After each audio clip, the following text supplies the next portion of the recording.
Vous avez probablement déjà entendu parler de R0, le nombre de reproduction de base. Le R0. Au R0. Ce R0. Ce fameux R0. Ce R0. Qu'appelle-t-on au juste le R0? R0 indique le nombre de personnes que vous allez contaminer en moyenne si vous avez contracté une maladie contagieuse. Avant la mise en place des premières mesures de distanciation sociale en France en février 2020, on estime qu'il était d'environ 3. C'est-à-dire qu'en moyenne, un malade contaminait 3 personnes. Sauf que dans la réalité, la majeure partie des malades n'a probablement jamais infecté personne. Si vous êtes perdu, c'est normal. Pour y voir un peu plus clair, je dois vous parler du coefficient de dispersion kappa et de conditions superpropagatrices.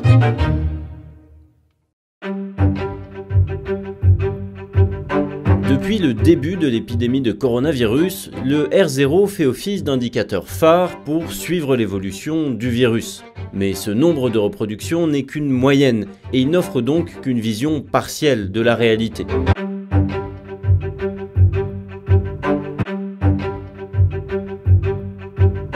Dans les faits, la majeure partie des malades engendre soit plus, soit moins d'infections que ce que prévoit le R0. L'ampleur de ces disparités est donnée par kappa, le coefficient de dispersion.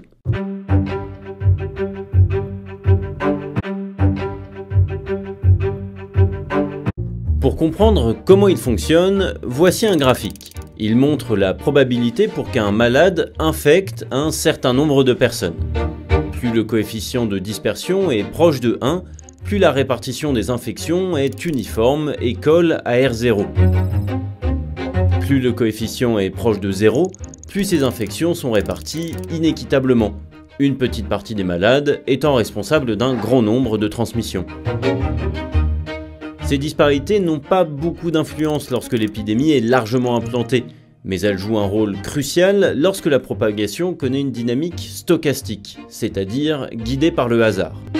L'étude la plus récente, menée par une équipe londonienne, donne même le chiffre de 0,1. Cela signifierait que près de 3/4 des personnes contaminées n'auraient pas transmis le virus et, inversement, qu'environ 10% des malades seraient responsables de 80% des infections.